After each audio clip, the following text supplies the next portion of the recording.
The night Rose Ashworth walked into the Duke of Ravenswood's ball, every whisper in the room carried the same word. Thief. She had heard it before in market squares, in church pews, in the careful silence of people who looked away when she passed.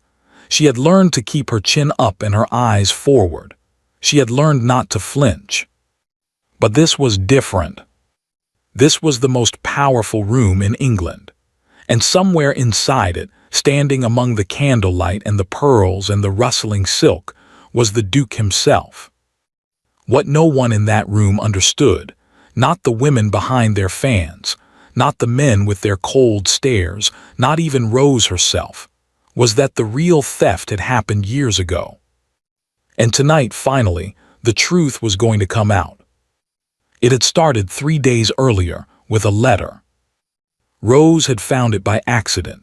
She had been in the hallway of the cramped Ashworth house, a house that had once been grand, that still had high ceilings and wide windows, but now felt like a coat 2 sizes too small, when she heard her stepmother's voice coming from the parlor. Lady Vivienne was speaking quietly. That alone was unusual. Vivienne was not a quiet woman. She was silk and sharp edges, always filling a room with her perfume and her opinions. When she spoke quietly, it meant something was wrong. Rose had stopped walking. It came addressed to her, Vivienne was saying, which makes no sense whatsoever. Why would the Duke of Ravenswood invite Rose? A pause, then Cecily's voice softer, younger, a little uncertain. Perhaps father knew him before he died. Your father knew everyone and left us nothing, Vivienne said. What matters is that this invitation exists, and we are not going to waste it on a girl who spends her afternoons mending her own stockings. Rose had pressed herself against the wall. An invitation from the Duke of Ravenswood. She had never met the man. She had never even been to London before her father died. The Ashworth family had lived quietly in the country, and after the funeral they had lived even more quietly, because Vivienne had made sure of it. Slowly, carefully, piece by piece, everything that had belonged to Rose's father had been absorbed into Vivienne's household. The silver, the horses, the small collection of jewelry that Rose's mother had left behind. Rose had not fought it, she had not known how. But this was something else. She waited until the parlor was empty. Then she walked in, opened the writing desk drawer where Vivienne kept everything she wanted to disappear, and took the letter. It was cream-colored, heavy paper. The seal had already been broken. Inside, in clean, dark ink. Miss Rose Ashworth is cordially invited to attend the autumn ball at Ravenswood House, London. The Duke requests the pleasure of her company. The Duke requests. Not Cecily, not Lady Vivienne, Rose. She read it 3 times.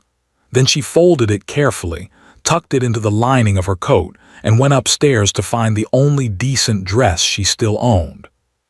She arrived in London on a grey afternoon with a small bag and enough money for 2 nights at a modest inn. She told no one. She left no note. For the first time in 4 years, she did something entirely for herself. The night of the ball, she dressed alone in a small room with a cracked mirror. Her gown was pale blue, not fashionable, not trimmed with anything but clean and well-fitted. Her hair she pinned herself, simply, the way her mother had taught her. She had no pearls, no jewels, nothing that caught the light. She looked at herself in the mirror for a long moment. Then she picked up her gloves, walked out the door, and got into the carriage she had hired with the last of her money. When she stepped into Ravenswood House and gave her name to the majordomo, she expected confusion. She expected to be turned away, or questioned, or quietly redirected to some mistake. Instead, the majordomo looked at his list, found her name immediately, and said, "Miss Ashworth, we have been expecting you." Rose went very still. Expecting her. She stepped into the ballroom. And the whispers began. The ballroom was everything Rose had ever imagined, and nothing she had been prepared for. Ravenswood House was not merely grand.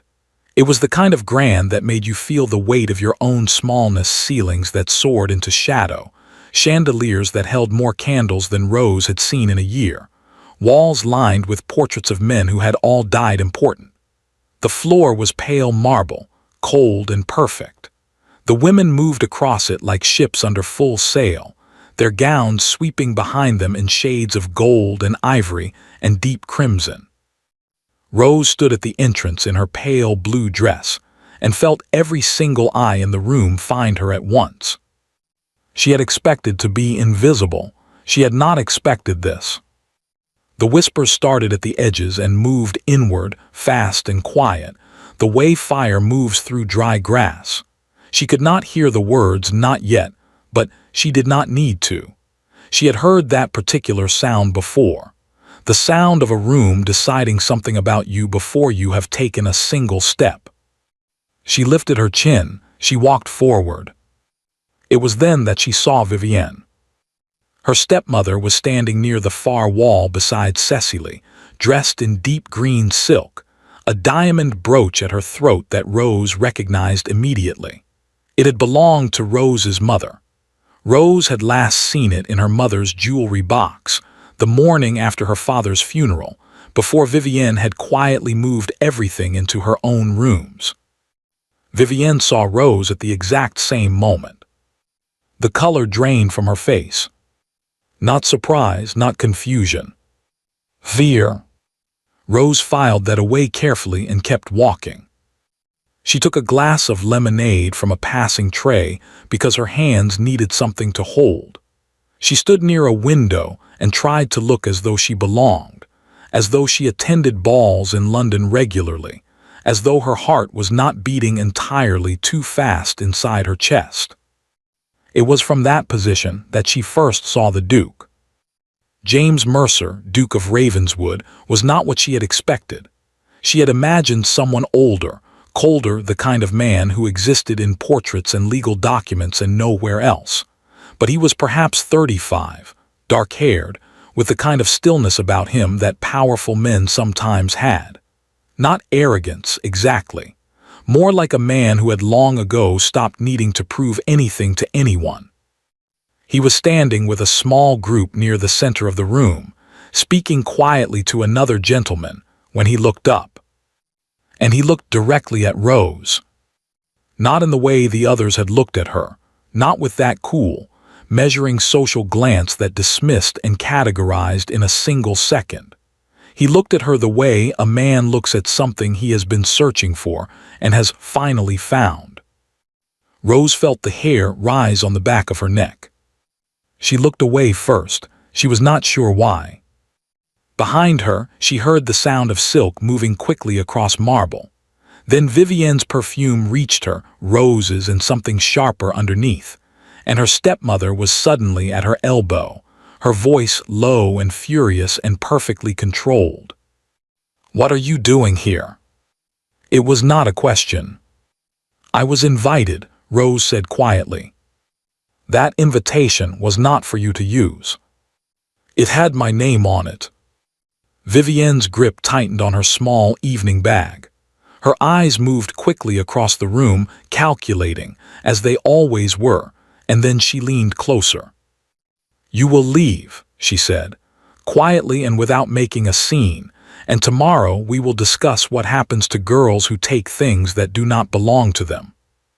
The words landed exactly as they were intended to. Rose felt them in her chest, in that old familiar place where 4 years of silence had settled like stone. Girls who take things that do not belong to them. She opened her mouth to respond. She did not yet know with what, when the room shifted around her. A hush moved through the ballroom, not the sharp silence of scandal, but the particular, instinctive quiet that falls when the most important person in the room begins to move. Rose turned. The Duke of Ravenswood was walking toward her. Vivienne went absolutely rigid beside her. He stopped in front of Rose.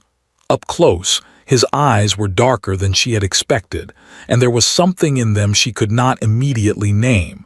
He did not look at Vivienne. He did not acknowledge her at all. He looked only at Rose.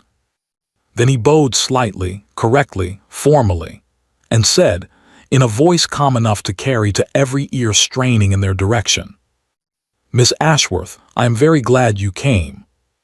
The whispers exploded. Rose heard her own voice come out steadier than she felt. "Your Grace." He extended his hand. "May I have this dance?" Behind her she could feel Vivienne's fury like heat from an open flame. Around her she could feel the entire room watching, fans paused mid-flutter, conversations abandoned mid-sentence. Rose looked at his outstretched hand. She thought about the letter with her name on it. She thought about the majordomo who had said, "We have been expecting you." She thought about the fear on Vivienne's face the moment she had walked through the door. She thought about 4 years of keeping her chin up and her eyes forward. Then she placed her hand in his. "You may," she said. And the Duke of Ravenswood led the thief's daughter onto the floor, in front of everyone, as though it were the most natural thing in the world. The music was a waltz. Rose had not danced in 4 years. Not since before her father's illness, before the funeral, before Vivienne had quietly dismantled everything that the Ashworth name had once meant. But her body remembered. Her mother had made sure of that, hours of practice in the drawing room of their old house, the one with the yellow curtains and the view of the garden, back when there had still been a garden to look at. She did not stumble. She was grateful for that at least. The Duke danced well. He led without forcing, which she appreciated. He gave her enough space to find her footing, and he did not fill the silence immediately, which she appreciated even more. He simply danced and let her settle and watched her with those dark, unreadable eyes. Around them, the other couples moved and turned, but Rose was aware that half of them were watching her instead of their own partners. She kept her eyes forward. It was the Duke who spoke first. "You came alone," he said. "It was not a question." "Yes." "From the country?" "Yes." A pause, then very quietly, "Was it difficult getting here?" Rose considered the question. She thought about the letter hidden in her coat lining. She thought about the hired carriage and the cracked mirror and the last of her money. "A little," she said. Something moved in his expression. Not pity, she would have closed off immediately at pity, something more like recognition. They turned at the edge of the floor. Rose caught a glimpse of Vivienne near the wall, standing very still, watching them with an expression that Rose had never seen on her face before. Vivienne was a woman who always knew what to do next. At this moment, she appeared to have no idea. Good, Rose thought, and then felt guilty for thinking it. The Duke spoke again, lower this time. "Lady Vivienne has been speaking to several guests this evening, before you arrived and since." Rose's stomach tightened. "About me?" "Yes." "What did she say?" He was quiet for a moment, not evasive, more as though he was choosing his words with some care. "That some years ago, a piece of jewelry went missing from the Ashworth household, a ruby brooch, that you were the only one with access to it, that your father, in his grief over your mother's death, refused to believe it of you, but that the brooch was never found." Rose heard the words as though from a distance. She had not known about the brooch specifically. She had known that Vivienne had told people things. She had seen it in their faces, in the way certain families in the village had stopped including her, in the way invitations had quietly ceased arriving. But she had never known exactly what story Vivienne had built. She had been too busy surviving inside it to examine its shape from the outside. A ruby brooch. She almost laughed. It was so specific, so carefully chosen. A missing jewel, an absent father too heartbroken to press charges, a stepdaughter with no one to speak for her. It was, she had to admit, an elegant lie. "Miss Ashworth," the Duke's voice was careful, precise, "did you take it?" She met his eyes directly. "No," she said.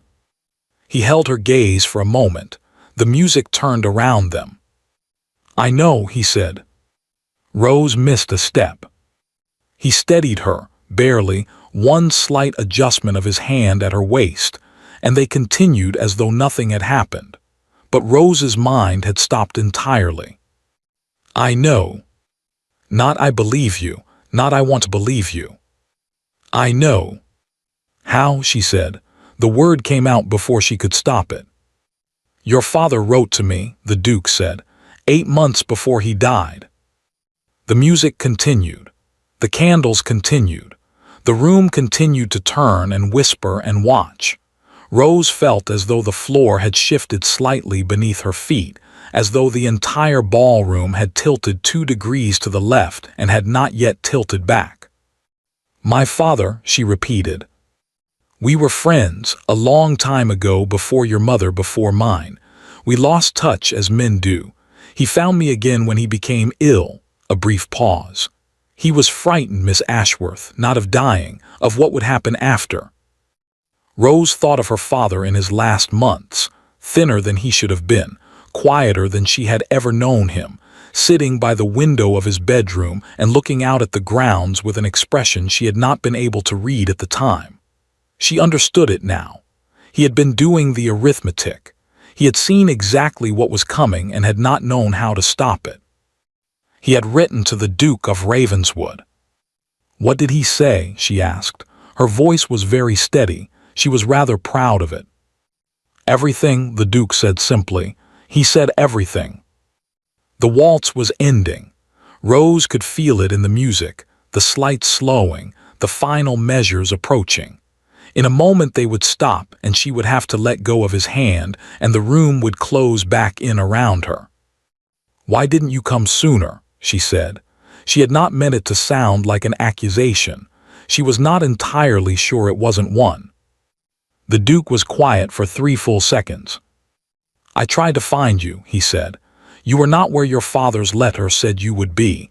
You were not where anyone said you would be." Something shifted in his voice, something that sounded unexpectedly like anger, not at her. Lady Vivienne is very good at making things difficult to find. The music stopped. They stood still in the center of the floor.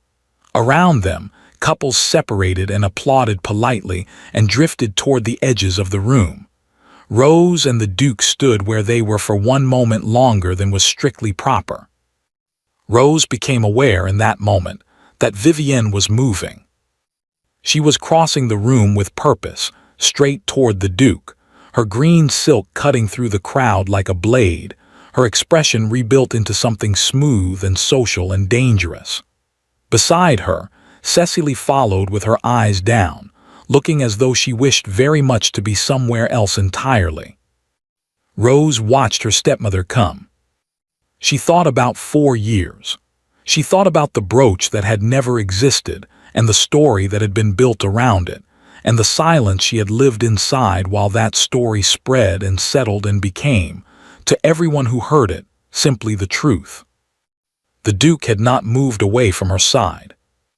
She thought about that too. Vivienne reached them. Her smile was perfect. Her eyes were not. "Your Grace," she said warmly, as though she had not just spent 20 minutes poisoning every ear in the room. "I hope my stepdaughter has not been troubling you. She has always had a tendency to place herself where she is not quite expected." The Duke looked at Vivienne. He said nothing for a moment, just looked at her with that particular stillness of his, the stillness of a man who has already decided something and is simply waiting for the right moment to say it. When he spoke, his voice was perfectly pleasant. "On the contrary, Lady Vivienne," he said, "Miss Ashworth is precisely where I intended her to be." Vivienne's smile did not move, but something behind her eyes did. And Rose, standing in the center of the most powerful ballroom in England in her pale blue dress with her simply pinned hair, felt something shift inside her chest. Something that had been locked tight for 4 years. Something she had stopped expecting to ever move again. It felt, very tentatively and very carefully, like hope. The supper room was quieter than the ballroom, lit with fewer candles and furnished with the kind of careful elegance that suggested comfort without quite achieving it. Long tables ran the length of the room, set with white linen and silver that caught the light. Guests moved through in small clusters, plates in hand, voices lower here than they had been on the dance floor. The Duke had guided Rose toward it after the waltz ended, not forcefully, not with any particular drama, simply with a slight inclination of his head and a quiet "Miss Ashworth, would you do me the honor?" And she had followed because she did not yet know what else to do with the things he had told her. "Your father wrote to me, he said everything." Everything. She kept turning that word over in her mind like a stone she had found on a path, examining it from every angle, not yet certain whether it was ordinary or extraordinary. They sat at a small table near the window, slightly apart from the larger groups. A footman brought wine. The Duke waited until the footman had gone before he spoke. "I imagine you have questions," he said. "Several hundred," Rose said. "I am trying to decide which one to ask first." Something moved at the corner of his mouth. Not quite a smile, but the suggestion of one. "Take your time." Rose looked at her wine glass. Outside the window, London was dark and scattered with lights, carriages moving below on the street, the sounds of the city muffled by glass and distance.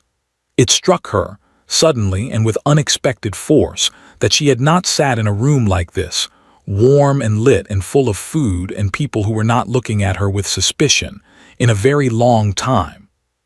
She pushed the thought away. There would be time for that later. "The letter," she said. "My father's letter. You said he wrote to you 8 months before he died. What exactly did he say about Vivienne?" The Duke set down his own glass.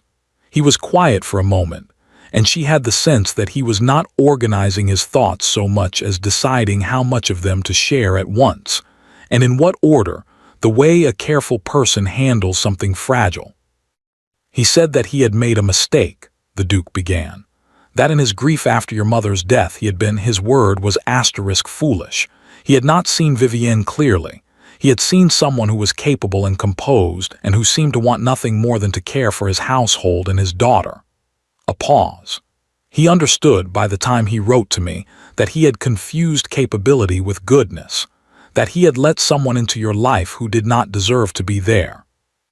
Rose said nothing. She was looking at the table. "He had discovered by then what Vivienne had done with your mother's jewelry. Not just the brooch, that was the story she invented for the village, the one she used to explain why certain pieces had disappeared. In reality, she had been selling items systematically, quietly for over a year. Small pieces first, then larger ones. By the time your father noticed, a significant portion of what your mother had left you was gone." Rose closed her eyes for a moment. She had known some of this. She had noticed the empty spaces in her mother's jewelry box, the missing portrait miniature that had always sat on the mantelpiece, the set of silver hairpins that had been a wedding gift.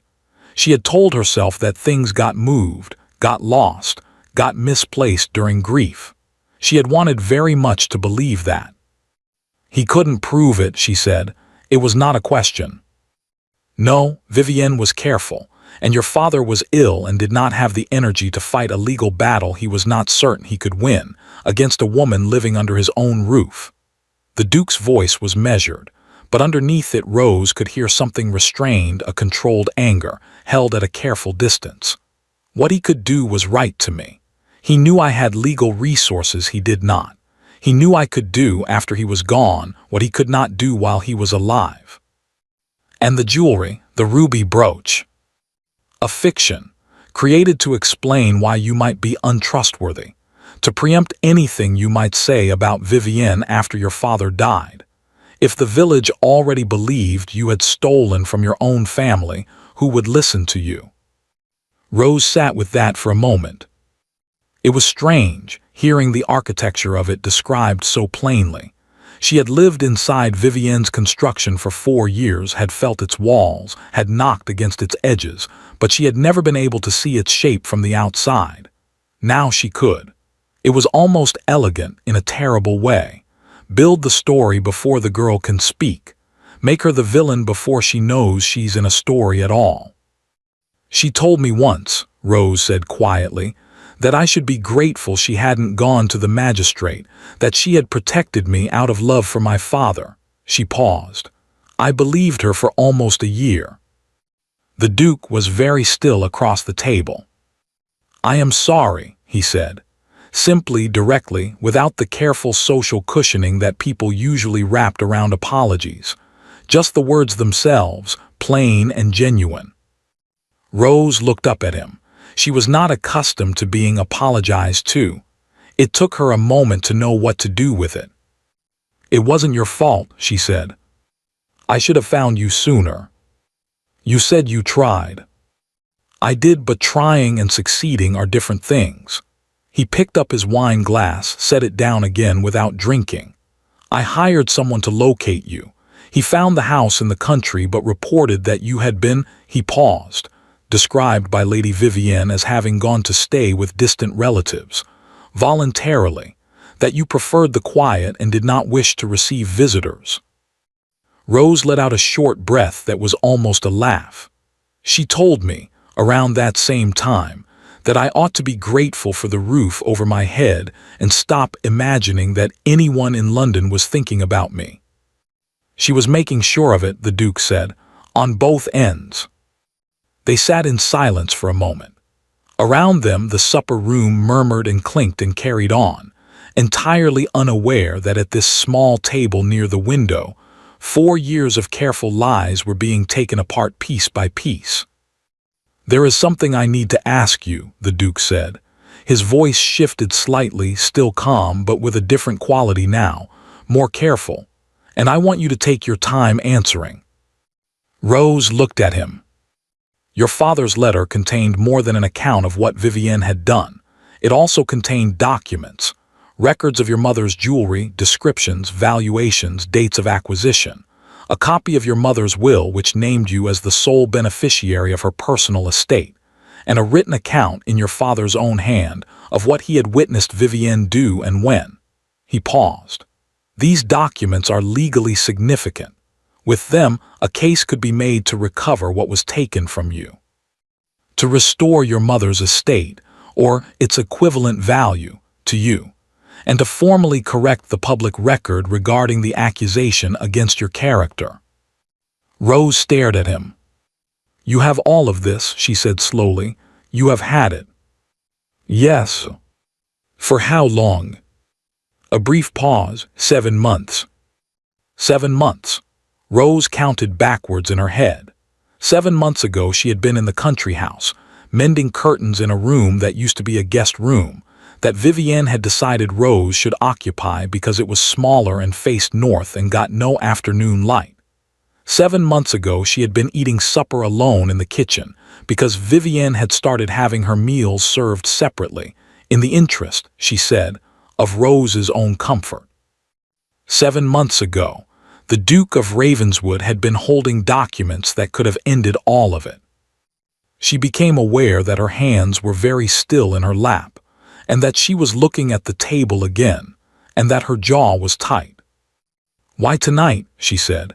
She heard the edge in her own voice and did not try to smooth it. If you have had this for 7 months, if my father trusted you with this, why did you wait until now? Why a ball? Why? She stopped. Why not simply write to you? He finished quietly. Yes. He was quiet for a moment, not uncomfortable, more as though he was giving the question the respect it deserved. Because I had learned what happened the last time someone tried to reach you by letter, he said. I could not be certain the letter would reach you. I could not be certain Vivienne wouldn't intercept it. He paused. And because I had discovered in the process of all of this that Lady Vivienne has a deep investment in appearing respectable, in appearing to be exactly what she presented to your father, a woman of good character, properly placed in society. He looked at Rose steadily. She would never cause a scene in public. She would never let her composure break in front of witnesses. If you were here in this room with me, she could not maneuver the way she can when you are isolated and alone. Rose considered this. It was, she had to admit, logical.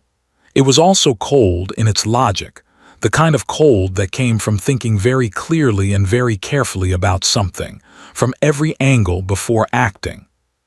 She looked at the man across the table. She thought about the fact that her father in the last months of his life had trusted this man enough to put everything in a letter and send it to him.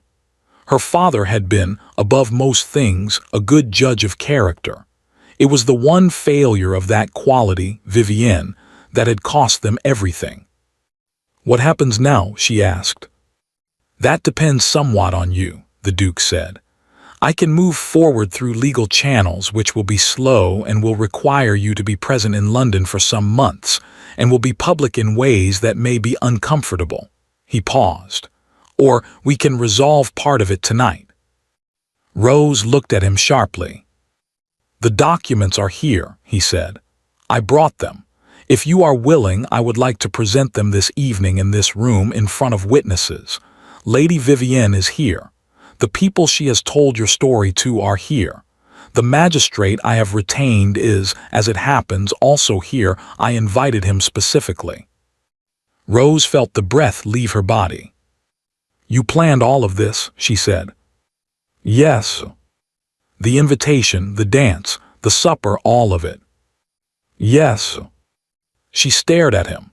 Something that might have been anger moved through her, the instinct to resist being managed, being placed, being moved around a board like a piece in someone else's game, even a game being played on her behalf.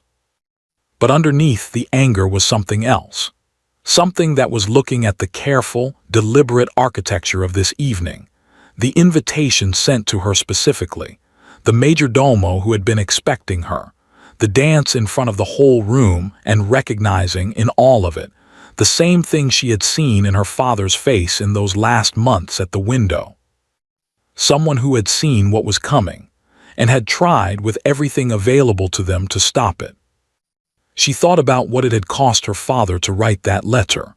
A proud man, a private man, admitting in writing that he had failed to protect his daughter, sending that failure to an old friend and asking him to do what he himself could not.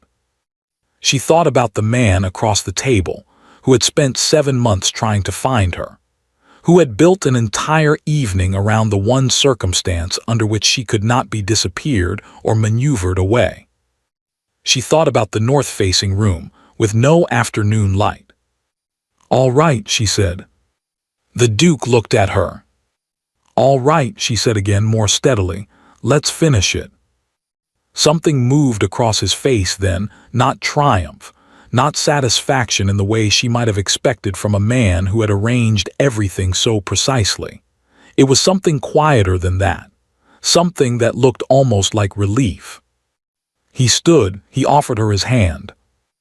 Rose took it and stood beside him in her pale blue dress in the supper room of Ravenswood House, and felt something settle in her chest. Not peace, not yet, but the beginning of it, the very first edge of it, like light coming under a door. "Miss Ashworth," the Duke said quietly before they moved, "whatever happens in the next hour, whatever is said, whatever Vivienne does, I want you to know that you will not be standing alone." Rose looked at him for a long moment. "I haven't stood beside anyone in a very long time," she said. "I know," he said. "I intend to change that." And they walked back into the ballroom together. The ballroom had changed in the hour they had been gone. Rose felt it the moment they stepped back through the doors, a shift in the atmosphere, subtle but unmistakable, the way the air changes before a storm. The music was still playing, the candles were still burning, the women were still moving in their silk and their pearls. But there was an alertness to the room now, a collective leaning in that had not been there before. Word had traveled, as word always did in rooms like this, quickly and with embellishment. The Duke had danced with the Ashworth girl. The Duke had taken her into supper. The Duke had sat with her for an hour, alone, at a table by the window, and had not looked once at anyone else. Rose could feel the speculation landing on her like light through glass, warm in patches, sharp in others. She kept her hand on the Duke's arm and her chin level, and walked as though she had been doing this all her life. She spotted Vivienne before Vivienne spotted her. Her stepmother was standing near the fireplace with a small group of women, 3 of them, all of a certain age, all of a certain type, the kind of women who had known each other for 30 years and whose good opinion was, in certain circles, worth more than a banker's letter of credit. Lady Harcastle, Rose thought she recognized, and beside her someone whose name she didn't know but whose posture radiated consequence. Vivienne was speaking to them with great animation, her hands moving in small, elegant gestures, her expression carefully arranged into something that managed to convey both reluctance and concern, the expression of a woman sharing something painful that she would much rather not have to share. Rose watched her stepmother's mouth move and felt a cold, clear anger settle somewhere in the center of her chest.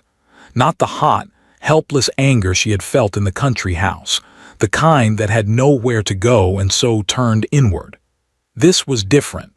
This was the anger of someone who can see, for the first time, the full shape of the thing that has been done to them. "She's telling them now," Rose said quietly. "Yes," the Duke said, equally quiet.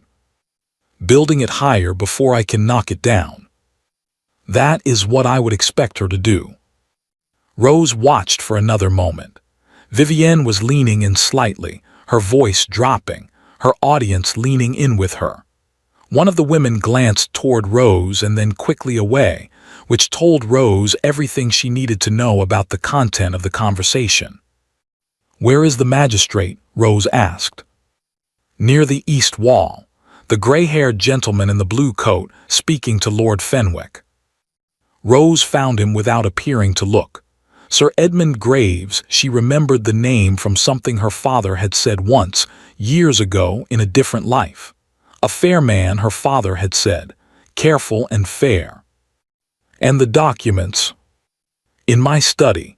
I will send for them when the moment is right." "When is the moment right?" The Duke glanced at her sideways. "When Vivienne has said enough in front of enough witnesses that her own words become the evidence against her." Rose understood. She did not entirely like it, standing here while her stepmother poisoned more ears felt like swallowing glass, deliberate and slow, but she understood. Let Vivienne build the case against herself. Let the room be full of people who had heard it from her own mouth, tonight, in front of each other, before the truth arrived to dismantle it. She breathed in slowly, she breathed out. "All right," she said, "we wait." They did not have to wait long. Vivienne saw them approximately 4 minutes later. The moment her eyes found Rose standing at the Duke's side, composed, not fled, not humiliated, not quietly removed from the premises as she had clearly expected, something happened to her face. It was brief, half a second at most, quickly controlled. But Rose saw it. She suspected the Duke saw it too. It was the expression of someone whose plan has failed and who is, very rapidly, building a new one. Vivienne excused herself from her companions with a gracious smile and moved across the room. Not rushing, Vivienne never rushed, would never give anyone the satisfaction of seeing her rush, but with a purpose that cut through the crowd like a current. She stopped in front of them. Her smile was extraordinary. Rose had always known her stepmother was beautiful, in the way that very controlled, very deliberate people can be beautiful, everything in its precise place, nothing accidental, nothing unguarded. Tonight she was magnificent and terrifying and completely composed. "Your Grace," she said warmly, directing herself entirely at the Duke as though Rose were a piece of furniture standing slightly too close. "I hope you have been well entertained this evening. You are too kind to spend so much time with Rose. She is not always easy company, I am afraid. She has always been rather intense. I have found Miss Ashworth's company entirely agreeable, the Duke said pleasantly. A beat, of course. Vivienne's smile did not shift. She can be charming when she chooses to be. It is one of the things that makes certain situations so complicated. She sighed lightly, the sigh of a woman burdened by difficult truths. I have always protected her, you understand, even when it was not easy, even when certain things came to light that made it very challenging. What things would those be? The Duke asked. His voice was perfectly neutral, a man asking a simple question at a social gathering. Vivienne tilted her head slightly, as though considering whether to continue. A performance, Rose noted, of reluctance, of a woman who would so much rather not speak, but finds herself with no choice. I am sure Rose has told you her own version of events, Vivienne said delicately. She is a gifted storyteller, but the truth is, and I say this with great sadness because she is my husband's daughter and I have tried so very hard, Rose has always had a complicated relationship with what belongs to her and what does not. The incident with her mother's jewelry was not, I am sorry to say, entirely isolated. Rose felt the Duke's arm tighten very slightly under her hand. She pressed her own hand down slightly, a small signal, not yet. I see, the Duke said. And what other incidents would you be referring to? Vivienne glanced at Rose directly, briefly, with a look that managed to communicate both pity and warning in a single second. Then she looked back at the Duke. There was money missing from the household accounts, she said, more than once, small amounts, which is why I never pressed the matter formally. I could not bear to, she is my husband's daughter. She paused for effect.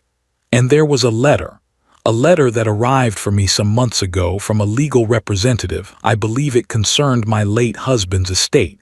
It never reached me. I can only assume it was intercepted. The air around Rose went very cold. A letter from a legal representative.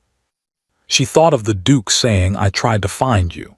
She thought of him saying, Lady Vivienne is very good at making things difficult to find. You are accusing Miss Ashworth, the Duke said, still pleasantly, of stealing money from your household accounts and intercepting your legal correspondence. I am not accusing, Vivienne said softly. I am simply sharing what I know with someone I trust to be discreet. I would never take any formal action. She is family. How generous of you, the Duke said. Vivienne smiled. It was at this moment that Cecily appeared. She came from the edge of the crowd, her face pale and uncertain, her evening gown a pale pink that should have made her look lovely, but tonight only made her look young. She was 23 years younger than Rose, and she had her mother's dark hair and her mother's fine features, and none of her mother's certainty about anything. Mama, she said quietly, arriving at Vivienne's elbow, perhaps we should. Not now, Cecily. Mama, Cecily's voice was small, but she did not stop. I think you should stop. Vivienne turned to look at her daughter with an expression that Rose recognized from the inside of the north-facing room. The expression that ended conversations, that closed doors, that reminded you precisely how little ground you were standing on. But Cecily, to Rose's considerable surprise, did not look away. I heard you, Cecily said. Her voice was shaking slightly, but she kept it going. Earlier tonight, when you were speaking to Lady Harcastle and the others, I heard what you said about Rose and the money. Mama, that didn't, she stopped, swallowed. That didn't happen. The silence around them expanded outward. The nearest couples had stopped pretending not to listen. Vivienne's expression shifted into something smooth and maternal and deeply warning. Cecily, darling, you are tired. Why don't you? I'm not tired, Cecily said. She was looking at Rose now, not at her mother, and her expression was complicated in a way that Rose had not expected, not guilt exactly, not quite shame, but the expression of someone who has been carrying something heavy for a long time and has just decided to put it down. "I'm sorry," she said, to Rose, directly, quietly, in front of the Duke and the encroaching ring of interested listeners. "I should have said something before. I didn't know all of it. I didn't know about grandfather's letter or the jewelry. I didn't know the details. But I knew about the money. I knew that wasn't true." The room was very quiet now. Vivienne's composure held. Rose would give her that. It held magnificently, the way a wall holds right up until the moment it doesn't. Her expression shifted into something sorrowful, something that said, "My poor confused child," without using the words. "Cecily has always been sensitive," she said to the Duke with a small, pained smile. "She and Rose were close once, and she has never entirely." "Lady Vivienne." The Duke's voice had changed. Still even, still measured, but the pleasantness was gone, cleanly and completely, the way a cloth is pulled from a table. Vivienne stopped. "I think," the Duke said, "that this conversation has reached the point where I should introduce you to someone." He looked across the room and made a small gesture, barely a movement of 2 fingers, and the gray-haired man in the blue coat detached himself from his conversation with Lord Fenwick and began to make his way over. Vivienne watched him come. Rose watched Vivienne watch him. She saw the moment her stepmother recognized him, saw it in the fractional tightening around her eyes, the almost imperceptible stilling of her hands. "Lady Vivienne," the Duke said, "may I introduce Sir Edmund Graves? Sir Edmund is a magistrate of some 20 years' experience, and he has, over the past 7 months, been assisting me in reviewing certain legal matters pertaining to the estate of the late Mr. Ashworth." Sir Edmund Graves bowed slightly. "Lady Vivienne," he said. His voice was dry and precise, the voice of a man who had heard a great many stories in his career and had developed a reliable sense of which ones were true. Vivienne began. "I wonder," Sir Edmund said mildly, "if you might be willing to clarify a few points regarding your late husband's will. Specifically, certain items listed in the personal estate of the late Mrs. Ashworth." He glanced at Rose briefly, a small professional acknowledgement. "Miss Ashworth's mother, that do not appear to have been transferred according to the terms of the will." Vivienne was silent. It was the first time, Rose realized, that she had ever seen her stepmother at a loss for words. The experience was extraordinary. The silence where Vivienne's voice usually was felt enormous, like a room that has had all its furniture removed at once. "I don't know what you're referring to," Vivienne said at last. Her voice was still composed, but something underneath it had gone tight. "I suspect you do," Sir Edmund said with the same mild precision. "But there is no need to discuss it here this evening. I will call at your residence tomorrow morning at 10 if that is convenient."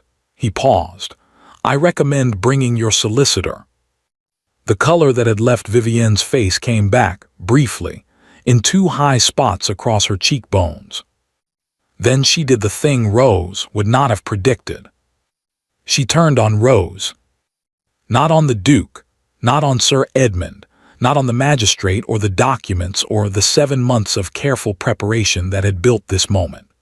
She turned on Rose, stepped toward her, so that they were close enough that Rose could see the fine lines around her eyes that her powder usually concealed.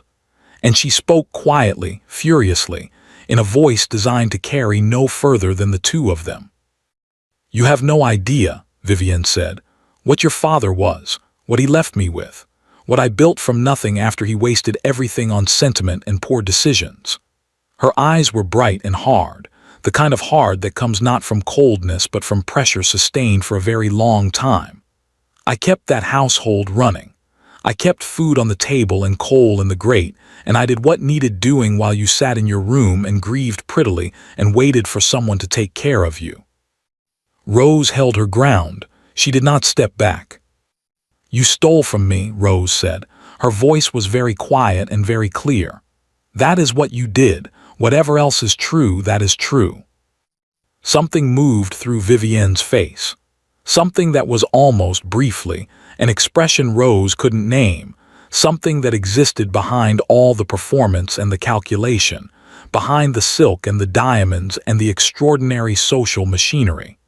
Something that might, in a different life, have been a person. Then it was gone. Vivienne straightened. She looked once at Cecily, who was standing very still with her hands clasped in front of her. She looked once at the Duke. She looked, last of all, at the ring of people who had stopped even pretending not to watch. Then she turned and walked out of the ballroom. Not rushed, not running, walking at exactly the right pace with her head exactly at the right angle, as though she were leaving of her own choice, for her own reasons, on her own terms. Right up until the end, Rose thought. Right up until the very end, she controls the exit. The room exhaled. Cecily made a small, involuntary sound, not quite a sob, not quite a breath, and pressed her hand over her mouth. She was looking at the door where her mother had gone. Her face was the face of someone in the middle of a very complicated grief. Rose looked at her. She thought about 4 years. She thought about what Cecily had just done, had stood in the middle of that room, in front of witnesses, and told the truth about her own mother at cost to herself, at risk to herself, without being asked. Rose crossed to her stepsister. Cecily looked up, startled, her eyes bright with unshed tears. "You didn't know," Rose said. "Not a question exactly, more an acknowledgement." "Not all of it," Cecily's voice was unsteady. "I knew I suspected some things, but I told myself." She stopped, swallowed. "I told myself it wasn't as bad as it seemed." "That is what we do," Rose said. "When we live inside something, we tell ourselves it isn't as bad as it seems." Cecily looked at her for a long moment. Then her face crumpled just slightly at the edges. "I'm sorry, Rose," she said. "I am so sorry." Rose stood with that for a moment. She thought about all the things she could say, the 4 years, the north-facing room, the cold suppers in the kitchen, the story about the ruby brooch that had followed her like a shadow into every room she tried to enter. She thought about what it had cost Cecily to speak tonight. A young woman with nothing to fall back on, no father, no independent income, whose entire social position rested on her mother's standing, who had looked at all of that and had spoken anyway. "I know," Rose said finally. And then, because she was who she was and because her father had raised her to be, she added, "It will be all right. I will make sure of it." Cecily blinked. "Why would you, after everything?" "Because you are not your mother," Rose said simply, "and because my father would have wanted me too." She left Cecily standing by the fireplace and walked back to where the Duke was waiting. Sir Edmund had drifted discreetly away, back toward Lord Fenwick and the relative neutrality of the east wall. Around the ballroom, conversation was slowly resuming, people turning back to their partners with their eyes bright and their voices low, the particular animated energy of a room that has just witnessed something it will be talking about for months. The Duke looked at her as she returned to his side. He said nothing for a moment. "You offered to help Cecily," he said finally. Not a question, he had clearly been close enough to hear. "Yes. After everything her mother did." "She isn't her mother."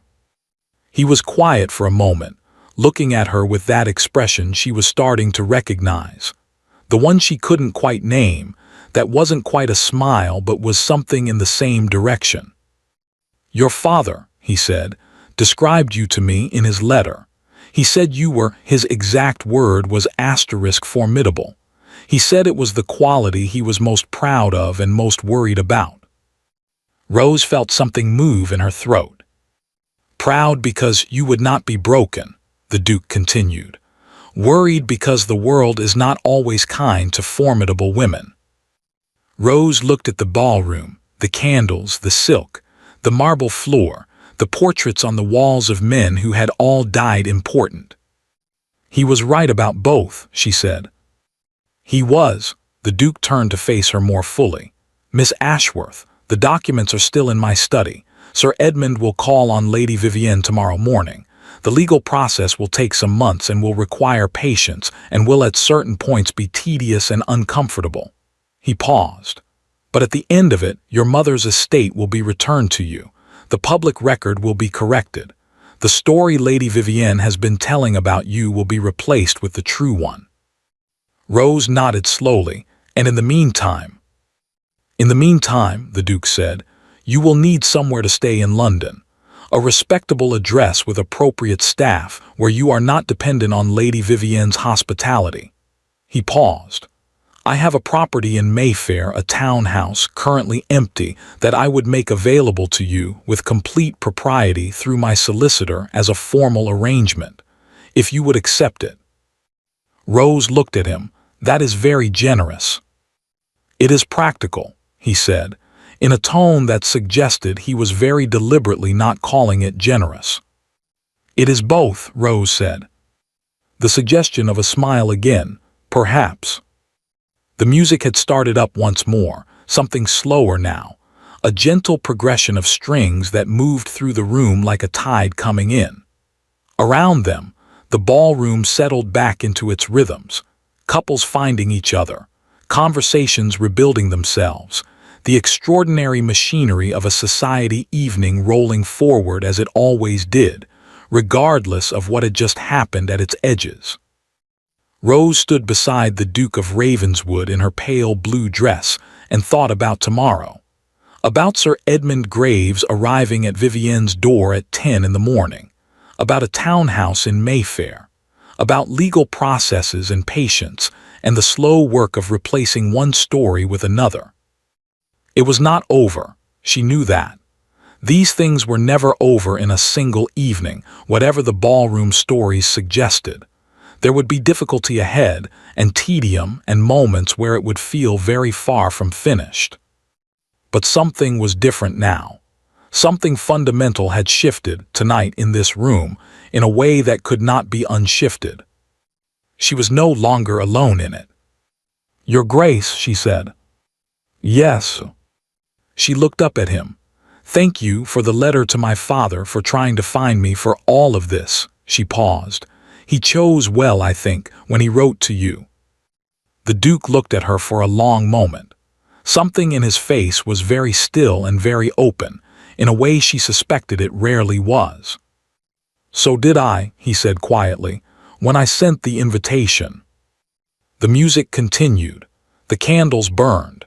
Outside, London moved through its dark and scattered rhythms, entirely indifferent. And inside Ravenswood House, for the first time in 4 years, Rose Ashworth allowed herself to breathe. The weeks that followed were unlike anything Rose had experienced in 4 years. Not because they were easy. They were not easy. Legal processes, she discovered, moved at the pace of very old men climbing very steep staircases, deliberately, carefully, with frequent pauses to consult documents and adjust spectacles and murmur things to other very old men who then murmured things back. Sir Edmund Graves was efficient and thorough and entirely without urgency, which Rose was told was a professional virtue but which she found, on certain grey London mornings, to be profoundly maddening. But she was in London. She was in the Mayfair townhouse, which was smaller than Ravenswood House, but larger than anything she had occupied in 4 years, with south-facing windows that let in the afternoon light, and a small garden at the back that was overgrown but salvageable, and a housekeeper named Mrs. Pratt who was 63 years old, and had the disposition of someone who had seen everything twice, and found it all mildly amusing. "You'll want tea," Mrs. Pratt said on the first morning, before Rose had said anything at all. "Yes," Rose said, "please." "And something to eat. You're too thin." "I'm perfectly too thin," Mrs. Pratt said, with the finality of a woman who has closed the subject and went to make tea. Rose had stood in the hallway of the townhouse, with its faded wallpaper and its good bones and its afternoon light already beginning to find the windows, and had felt something she did not immediately know how to name. It took her several minutes, standing there with her small bag and her pale blue dress, and the sound of Mrs. Pratt moving in the kitchen below, before she identified it. She felt safe. It was so unfamiliar that she had not recognized it at first. The Duke called twice in the first week. Formally, correctly, at appropriate hours, with his card sent ahead and Mrs. Pratt posted in the sitting room with her knitting, maintaining the proprieties with the efficiency of someone who had been doing this for 40 years, and found it all perfectly straightforward. The first visit was brief, primarily practical. An update from Sir Edmund on the initial stages of the legal review, documents to sign, questions to answer about dates and descriptions, and the sequence of events as Rose remembered them. The Duke sat across from her at the small writing table by the window, and they worked through it methodically. And Rose was grateful for the work, because it gave her something to do with her hands and her attention, and the complicated interior weather of the preceding week. The second visit was less brief. Sir Edmund's business was concluded in the first half hour. After that, the Duke stayed. Mrs. Pratt's knitting needles continued at their steady rhythm in the corner, and outside the window the London afternoon moved through its gray November light, and the Duke asked Rose about her father. Not about the estate, not about the legal particulars. About her father himself, what he had been like, what they had talked about, what she remembered of him before the illness. Rose had not talked about her father to anyone in 4 years. She had thought about him constantly, in the way you think about something you cannot afford to feel, carefully, briefly, from a distance, putting it away again quickly before it could open into something larger. She had not had anyone to talk to him with. She talked for almost an hour. The Duke listened in the way that very few people listen, not waiting for his turn, not assembling his response while she was still speaking, but actually present, actually attending, in a way she felt in the quality of his stillness across the table. He asked questions occasionally, small precise ones that opened things rather than redirecting them. He laughed once, when she described her father's catastrophic attempt to teach her chess, which had ended with the board overturned, and her father declaring that the game was fundamentally flawed and he had always preferred cards anyway. It was the first time she had laughed about her father. The first time remembering him had felt like something other than loss. When the Duke left, she sat in the sitting room for a long time after, while Mrs. Pratt collected the tea things and the afternoon light faded, and she held the feeling carefully, examining it from different angles, not entirely sure what to do with it. The legal process ground forward. Sir Edmund called on Lady Vivienne as promised, and reported to the Duke that she had been his word *resistant. She had denied everything, had produced her own solicitor within 24 hours, and had settled in for what appeared to be a prolonged campaign of technical obstruction. She was, Sir Edmund noted with professional admiration he did not entirely conceal, extremely competent at this. She knew exactly which documents to question, which dates to dispute, which procedural challenges would cost the most time. She has done this before, Sir Edmund told the Duke, in the sitting room of the Mayfair townhouse, with Rose present because the Duke had insisted she be present for all updates regarding her own affairs. Not necessarily this specifically, but she understands legal process and how to slow it. Someone taught her, or she taught herself. How long? Rose asked. If she contests everything, 6 months, perhaps 8. Rose absorbed this. 8 months of Vivienne obstructing and delaying, and telling her version of events to anyone who would listen, while Rose waited in a borrowed townhouse for a process she could not control to reach its conclusion. Is there anything that would accelerate it? The Duke asked. Sir Edmund considered. Witnesses, People willing to give formal statements regarding what they observed at the ball. Lady Vivienne's statements to other guests about Miss Ashworth. The more witnesses, the harder it becomes to sustain the denial. He paused. And Cecily. The name settled into the room. Cecily won't testify against her mother, Rose said immediately. Not because she was certain of it, she was not, after what Cecily had done at the ball, but because it felt wrong to assume she would. She had already given more than could have been expected of her.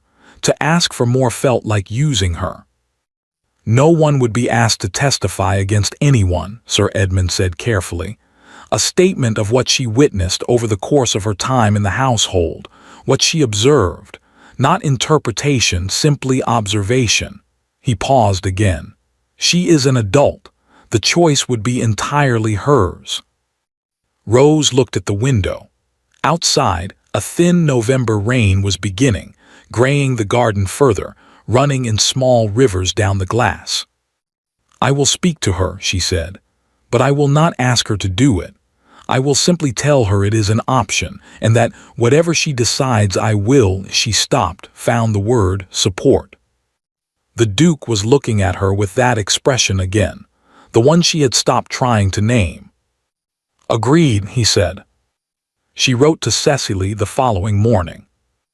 It was a difficult letter to write, 4 drafts before she found the right register, not too warm, not too formal, acknowledging what had passed between them at the ball without making it into more than it was, being honest about the legal situation without making Cecily feel pressured or implicated. She wrote it at the small desk in the corner of the sitting room, while Mrs. Pratt polished silver in the background, and the rain continued outside. And she thought about the girl she had last seen standing at the edge of the ballroom with her hands clasped, and her face very pale and her eyes bright with something that looked like a person deciding who they were. Cecily replied within 2 days. The letter was short and slightly uneven in its handwriting, as though written quickly or with feeling. I have been waiting for you to write. I am sorry it took you this long and also sorry that it fell to you to write first when it should have been me. Yes, I will give a statement. Not because I am angry at Mama, I am, but that is not the reason. Because it is the right thing, and because my father would have wanted me to, and because you told me it would be all right, and I find that I believe you. P.S. Where are you staying? Mama says she doesn't know, but I suspect she does, and is simply not telling me. Rose read it twice. Then she put it down and sat quietly for a moment. Then she picked up her pen and wrote back the address. Cecily came the following Thursday, arriving at the Mayfair townhouse in a hired carriage with a single small bag, wearing a coat that was slightly too light for the weather and an expression of someone who has made a significant decision and is trying very hard not to look as frightened as they feel. Mrs. Pratt took her coat without comment and produced tea with the efficiency of someone who had been told to expect company and had prepared accordingly. The 2 young women sat across from each other in the sitting room, in the south-facing light, with their tea and their complicated history, and Rose thought, we were strangers when we lived in the same house. Perhaps we will be something else now that we don't. Where are you staying? Rose asked. I was at home, Cecily said, with Mama, but she has been, she paused, choosing the word carefully, very difficult to live with since the ball. She believes I betrayed her. Did you tell her you were coming here? No, a small, slightly guilty pause. I left a note. Lather. She will be furious. Yes. Cecily wrapped both hands around her teacup. She was quiet for a moment, looking into the tea as though it might have something useful to say. Can I stay, she said finally, just for a few days, until things are clearer? Rose thought about the north-facing room. She thought about the cold suppers in the kitchen. She thought about 4 years of being managed and diminished and disbelieved, and the complicated question of what you do with that, whether you carry it forward into every room you subsequently enter, or whether you find somewhere the specific and difficult capacity to put it down. She thought about her father, about what he would have said. "Yes," she said, "of course you can stay." Cecily looked up. Her eyes were very bright. "Thank you," she said softly. "The bedroom is on the second floor," Rose said. "Mrs. Pratt will show you." And Cecily, she waited until her stepsister met her eyes. "Whatever happens with the legal proceedings, whatever happens with your mother, you are not responsible for what she did. I need you to know that I understand that." Cecily's composure, which had been very carefully maintained since she had walked through the door, cracked then just slightly at the edges. She pressed her lips together, nodded once. "Your father was a good man," she said, her voice slightly unsteady. "Mine was too. I think they would have been friends if things had been different." "I think so too," Rose said. Mrs. Pratt appeared in the doorway with the timing of a woman who has been listening from the hallway and judges that the moment has arrived. "Second floor," she said to Cecily. "I'll bring fresh towels." The Duke called 3 days later to find the sitting room occupied by both young women, Cecily working on a piece of embroidery with intense concentration, and Rose reading correspondence from Sir Edmund that she had spread across the writing table in what Mrs. Pratt referred to, with professional disapproval, as *quite a state. He took in the scene with a single comprehensive glance. "Miss Cecily," he said with perfect composure, "I am glad to see you well." Cecily looked up from her embroidery with the expression of someone confronted unexpectedly by a duke. "Your Grace, yes, thank you, I am, yes." "She's staying for a few days," Rose said, without looking up from Sir Edmund's letter. "I see." The Duke sat in the chair across from the writing table. Mrs. Pratt appeared with tea before he had fully settled, with the supernatural efficiency she deployed when the Duke visited. "And how does that suit you both?" "Very well," Rose said. She set down the letter. "Cecily has agreed to provide a statement to Sir Edmund. We are discussing the particulars." The Duke looked at Cecily. Cecily looked back at him with the determined expression of someone who has decided something and is not going to be undecided by a duke, however large his house is. "I know what my mother did," Cecily said. "I should have said so sooner. I am saying so now." "That is courageous," the Duke said simply. Cecily blinked as though she had been braced for something more complicated. "Oh," she said, "thank you.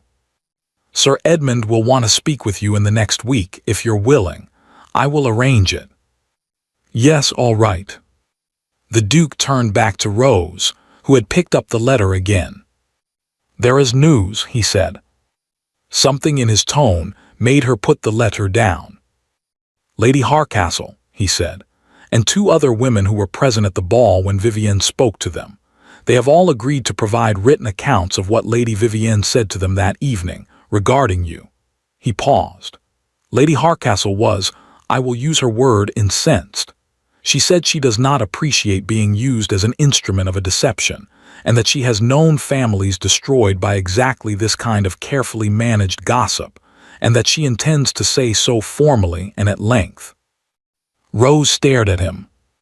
"Lady Harcastle," she repeated, "who was standing with Vivienne when I arrived." "The same." She was listening. She was one of the ones Vivienne was telling. "Yes." Rose sat with this for a moment. She thought about the way the room had shifted at the ball, the way Vivienne had moved through it with such confidence, directing the narrative, building the architecture of the evening around her own purposes. She had chosen her audience so carefully. She had chosen women of consequence, women whose good opinion mattered, women whose whispers traveled. She had not, apparently, considered that those same women might not appreciate the discovery that they had been chosen precisely because their whispers traveled. She miscalculated, Rose said slowly. "In several respects," the Duke agreed. Cecily had put down her embroidery. She was listening with an expression that was somewhere between grief and relief. the expression of someone watching something they had known was wrong for a long time finally being named as such out loud. "What does this mean?" Rose asked, "in practical terms for the timeline?" "It means," the Duke said, "that Sir Edmund now has enough to proceed significantly faster than he initially estimated. Lady Vivienne's solicitor will find his obstruction strategy considerably less effective against this volume of consistent testimony." He paused. "Sir Edmund believes we may be looking at weeks rather than months." The afternoon light came through the south-facing windows. The garden below was still overgrown, still gray with November, but there was something in it, some quality of the light or the way the bare branches moved in the wind, that looked, to Rose's eye, like the beginning of something rather than the end. "Weeks," she said. "Yes." She looked at the Duke across the writing table, with Sir Edmund's letter spread between them and Cecily's embroidery in the background, and Mrs. Pratt's footsteps moving steadily below, and the London afternoon doing what London afternoons did, entirely indifferent to the things that were changing inside this small south-facing room. "Then we are nearly there," she said. "Nearly," the Duke said.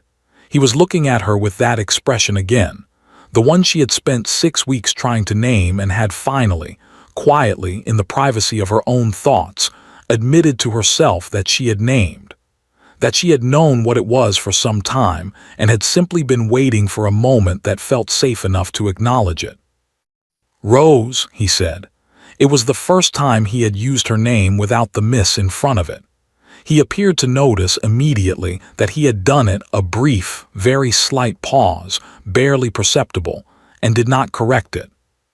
She did not correct it either. "Yes," she said. He looked at the window for a moment, then back at her. "When this is finished," he said carefully, "when Sir Edmund has concluded and the record has been corrected, and you have your mother's estate returned to you, what will you do?" It was a practical question. She recognized it as a practical question. And yet there was something underneath the practicality, something in the particular quality of stillness he had when he asked it, the way he was watching her, the way the room felt slightly different now than it had 5 minutes ago, that told her it was not entirely a practical question. She held his gaze. "I haven't decided," she said. "I have been trying not to think too far ahead. It felt premature." "And now?" She looked at the south-facing windows, at the overgrown garden below, at the afternoon light that came in freely and without obstruction and fell across everything in the room with complete impartiality. "Now," she said slowly, "I think perhaps I can afford to think a little further ahead." The Duke said nothing, but something in his face, very quietly and without announcement, settled into an expression that Rose had never seen on it before. It looked, she thought, remarkably like happiness. The letter from Sir Edmund arrived on a Tuesday morning in December, 3 weeks after the Duke's visit, delivered by a young man in a gray coat who handed it to Mrs. Pratt with the gravity of someone who understood he was carrying something significant and wanted appropriate credit for it. Mrs. Pratt brought it upstairs on a small silver tray. She had produced the silver tray from somewhere in the 3rd week of Rose's residence and deployed it for all correspondence she considered important, which was a category she appeared to determine by some private internal system Rose had never fully decoded. Rose was at the writing desk, working through a list of her mother's jewelry that Sir Edmund had asked her to compile from memory, descriptions, approximate dates, anything she could recall. It was painstaking work, requiring her to move carefully through a part of her memory she had kept mostly closed, opening drawers she had shut years ago and examining what was inside them. She had been doing it in small portions, an hour at a time, with tea at regular intervals and Mrs. Pratt checking in with the frequency of someone who understood what the work was costing without being told. She recognized Sir Edmund's seal on the envelope before she picked it up. She set down her pen. She did not open it immediately. She sat with it in her hands for a moment, feeling its weight, the particular density of an envelope that contains more than one page. Then she broke the seal and read. She read it once quickly, the way you read something when your heart is going faster than your eyes. Then she set it down on the desk and sat very still for approximately 30 seconds. Then she picked it up and read it again, slowly, making sure she had understood each sentence correctly and was not constructing meaning that wasn't there. She had not constructed meaning that wasn't there. She put the letter down. "Mrs. Pratt," she called. Mrs. Pratt appeared in the doorway with the speed of someone who had been waiting in the hallway, which Rose suspected she had been. "We need to send a message to Ravenswood House," Rose said. Her voice came out entirely steady, which surprised her slightly. "As soon as possible, please." Mrs. Pratt looked at her face. Then she looked at the letter on the desk. "I'll send William directly," she said, and was gone before Rose had finished nodding. The Duke arrived within the hour. He came into the sitting room without his usual composure fully assembled, which was so unlike him that Rose noticed it immediately, a slight unevenness in his manner, a quality of barely contained urgency underneath the correct social surface. He had come quickly. She found she was glad of it. Cecily had tactfully removed herself to the garden with a shawl and a book, and the determined expression of someone giving people privacy, regardless of the December temperature. Rose handed him the letter without preamble. He read it standing up, which he never did, which told her something about his state of mind. She watched his face as he read, the controlled stillness of it, and then the thing that moved underneath the stillness when he reached the relevant paragraphs. He lowered the letter. "It's done," Rose said. "It's done," he confirmed. She had known it was done from the letter. She had known it for the past hour, sitting at the writing desk with the December light coming in, and Mrs. Pratt's footsteps moving below, and Cecily's voice in the garden talking to herself or possibly to the overgrown rose bushes. She had known it and had sat with the knowledge quietly, letting it settle, waiting for it to feel real. It felt real now. With him standing across from her in the sitting room, holding Sir Edmund's letter, it felt entirely real. Lady Vivienne's solicitor had withdrawn his objections. The documentary evidence, her father's letter, the records of her mother's estate, the written accounts of Lady Harcastle and the other women from the ball, Cecily's formal statement, and 3 additional statements from former members of the Ashworth household staff that Sir Edmund had located with quiet efficiency, had proven in the end too comprehensive to contest. Vivienne had been advised, apparently, by her own solicitor that continuing to fight was not merely unwinnable, but would make things considerably worse. The settlement was complete. The equivalent value of her mother's personal estate, calculated by Sir Edmund's assessors, was to be transferred to Rose within 30 days. A formal written correction regarding the accusations against Rose's character had been submitted to the relevant social and legal bodies, with Lady Vivienne's own signature on it, a condition Sir Edmund had apparently insisted upon with considerable firmness. And the ruby brooch, which had never existed, was formally, legally, permanently declared to have never existed. 4 years. Built and dismantled in the end, in a matter of weeks, by a gray-haired magistrate with a precise voice and a great deal of comprehensive documentation. Rose stood at the window.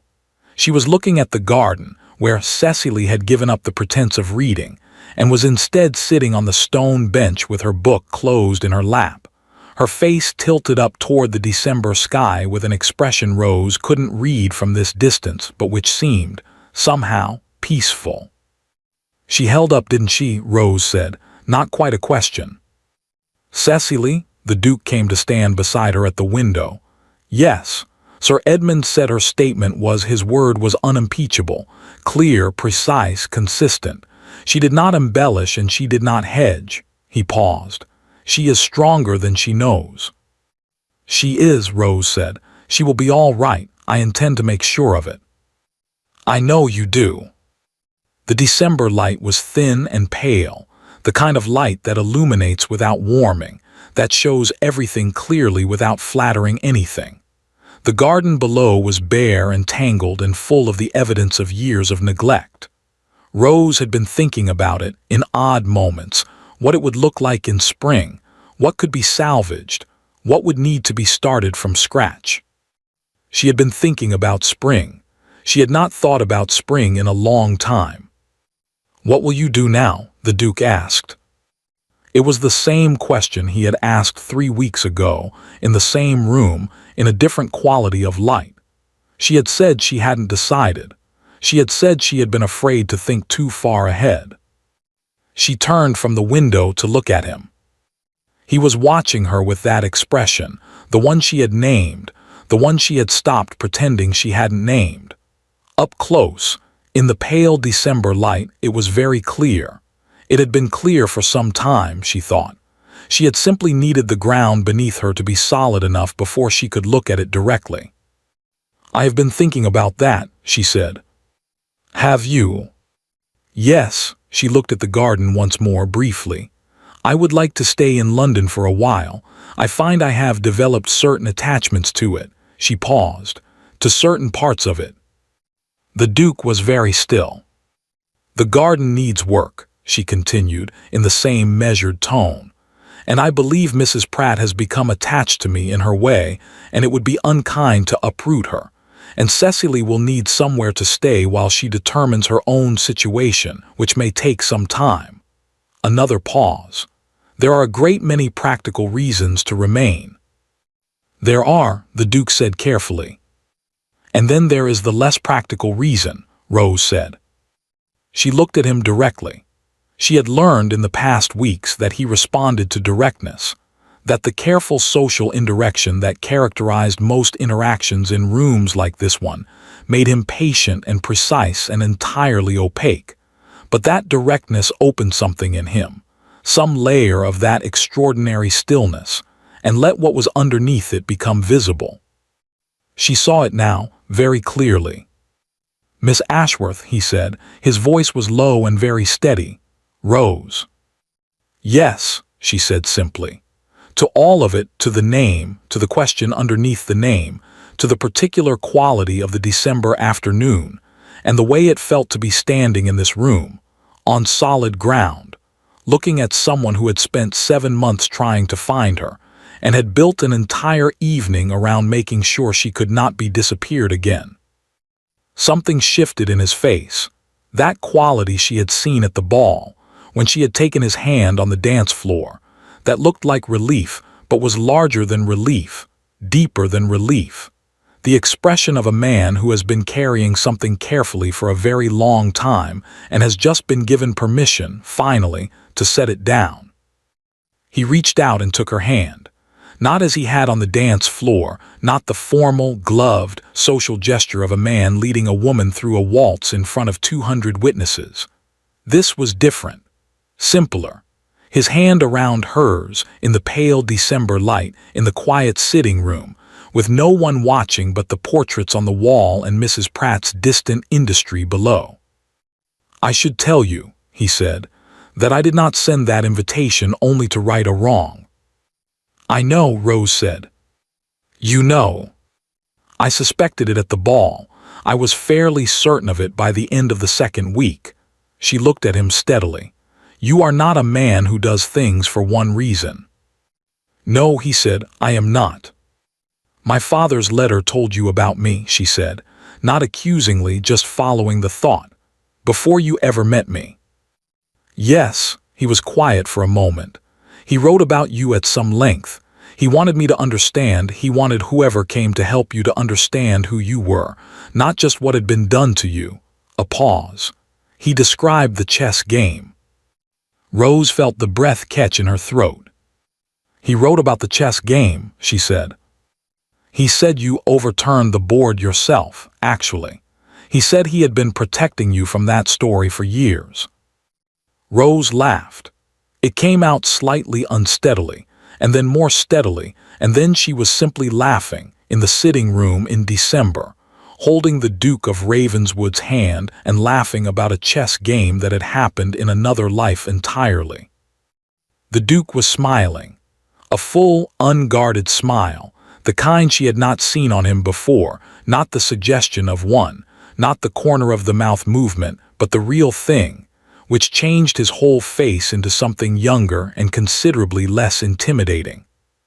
He also wrote, the Duke said, when the laughter had settled, that you would not be easy to help, that you would resist being arranged or managed, and that whoever tried to assist you should be prepared for someone who would rather do things herself, even at cost to herself, than accept help that came with conditions.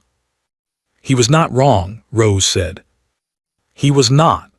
The Duke was still smiling. He said the only way to help you was to give you all the information and then get out of your way, that you would make the right decision if the ground was clear and you could see what you were standing on. Rose thought about the ball, about the letter in her coat lining and the hired carriage and the cracked mirror, and walking into Ravenswood House entirely alone and finding the majordomo waiting for her.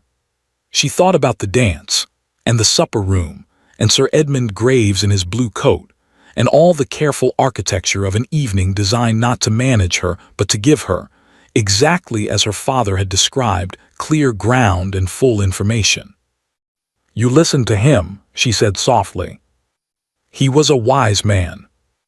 He was. Rose looked down at their joined hands. He would have liked you, I think. I hope so. A pause. I liked him from the letter alone. I think I would have liked him very much in person. The December afternoon was moving toward evening, the light beginning to go amber at the edges, long and low through the south-facing windows.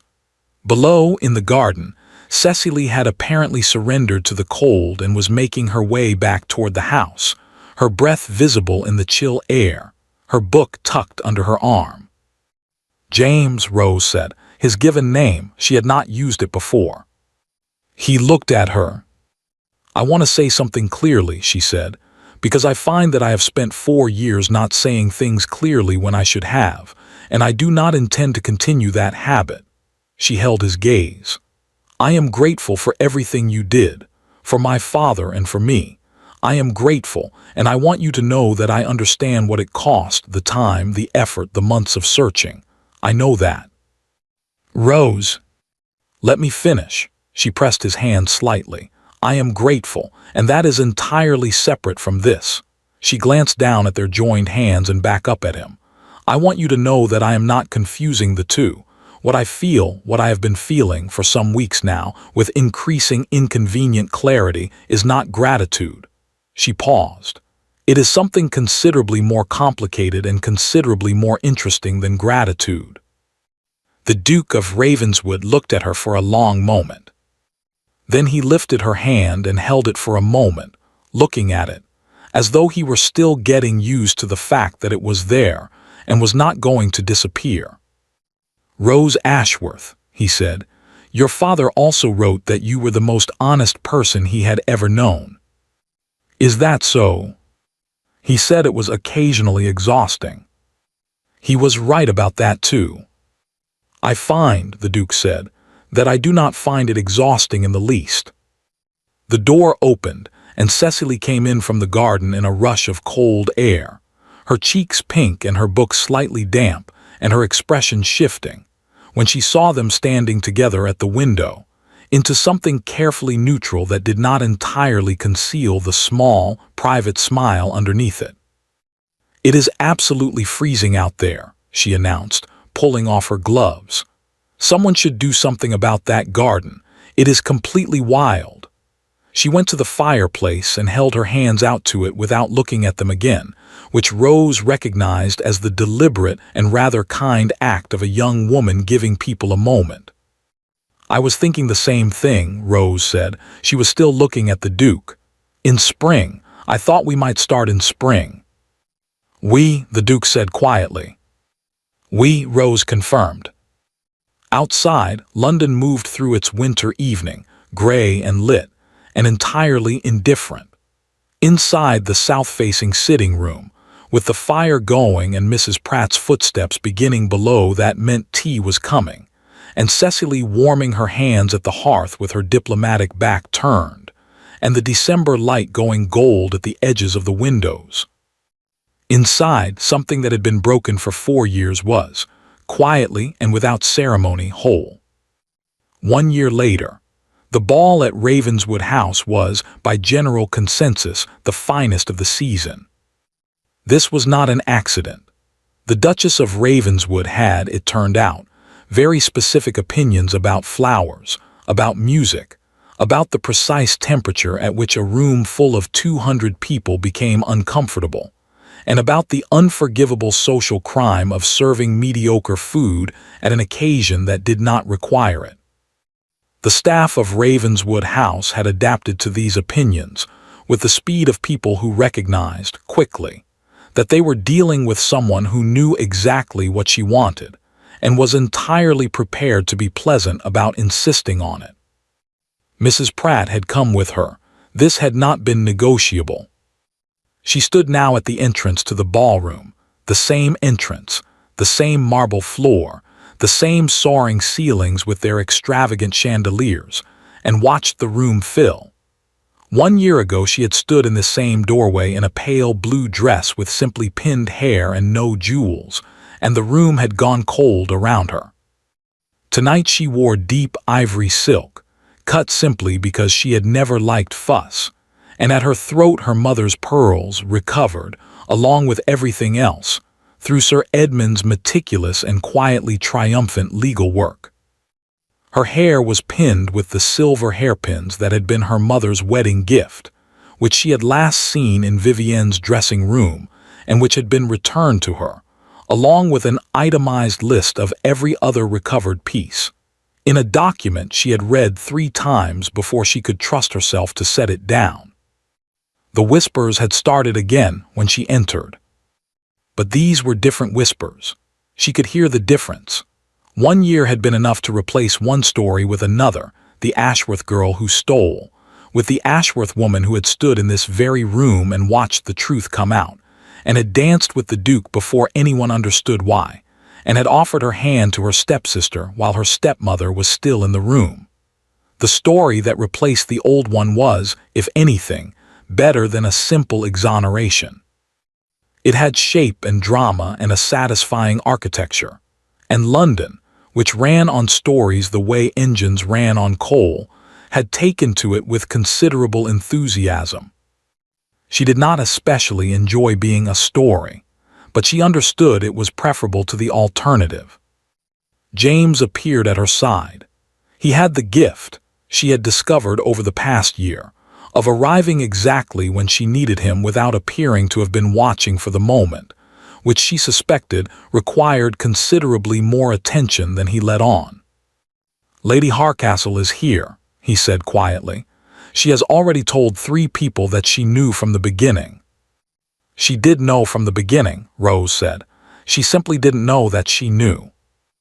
"I will not be the one to clarify the distinction." "Very wise." He offered his arm.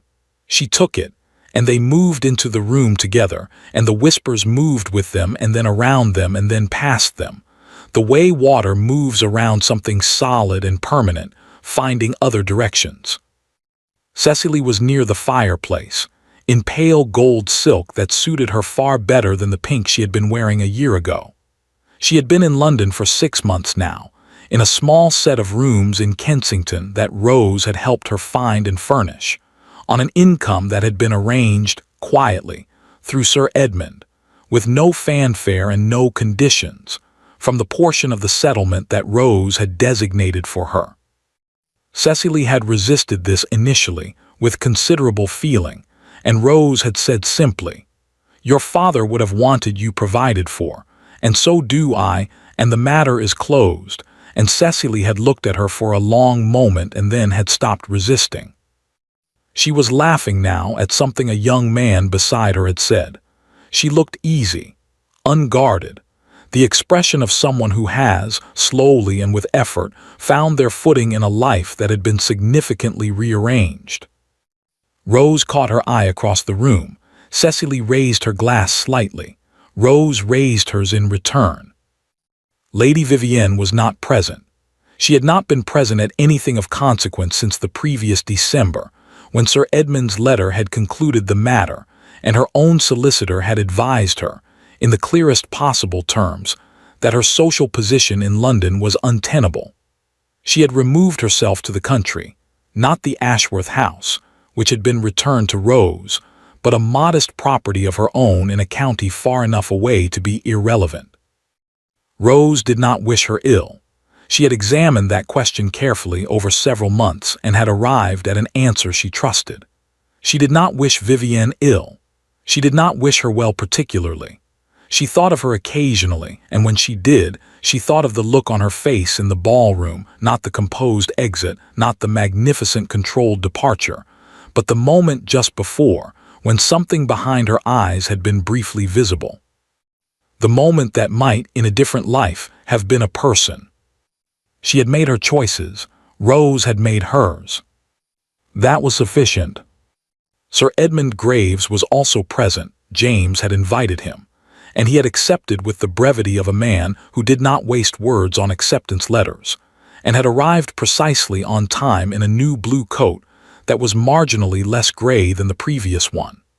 He stood near the east wall with a glass of wine, and the expression of a man at an event he finds mildly baffling, but is attending out of genuine goodwill. Rose went to him first, before the evening properly began. She had wanted to. "Sir Edmund," she said. "Your Grace," he bowed slightly, correctly. She was still getting used to the title. "You look well." "I am well," she said, "because of you." He made a small dismissive gesture, the gesture of a man entirely uncomfortable with gratitude. "I did my job." "You did considerably more than your job," Rose said, "and I want you to know that I know that."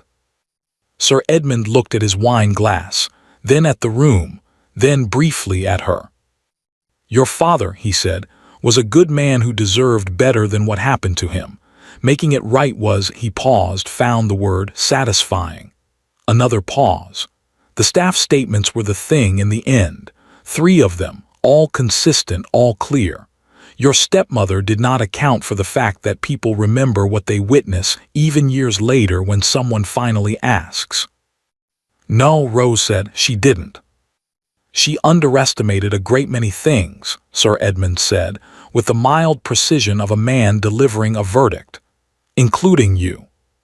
He raised his glass slightly. Rose raised hers. The orchestra struck up the first waltz of the evening.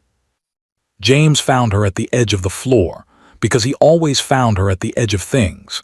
She had noticed this about him over the course of the year, the way he tracked where she was in a room without appearing to, the way he was simply there when there was a moment he sensed she might need him.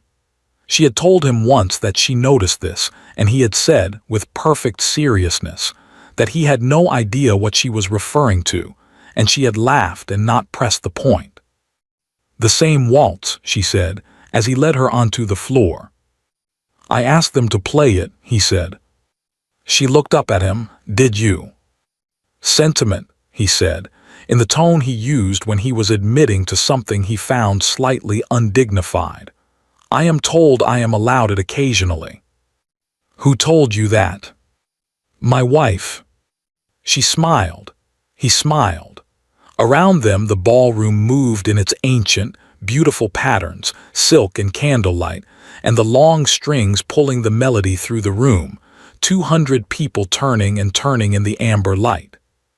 1 year ago she had stood in the doorway of this room in a pale blue dress, and the word *thief had moved through it like a current. Tonight she moved through the center of it in ivory silk and her mother's pearls, and the word that moved through the room around her was simply her name. The Duchess. The Duchess of Ravenswood.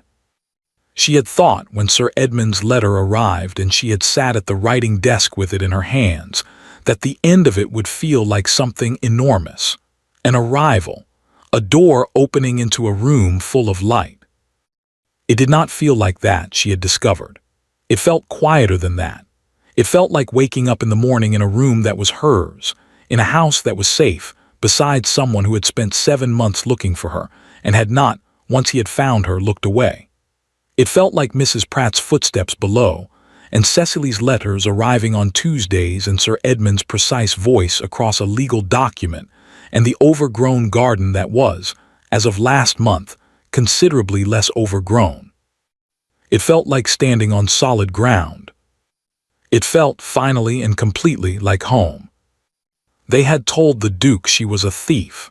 He had known from the very first moment exactly what had been stolen, and he had spent a year giving it all back. Thank you for listening to the story all the way to the end. Please tell us which city you're watching from and what the story made you feel. Don't forget to subscribe so you won't miss new stories.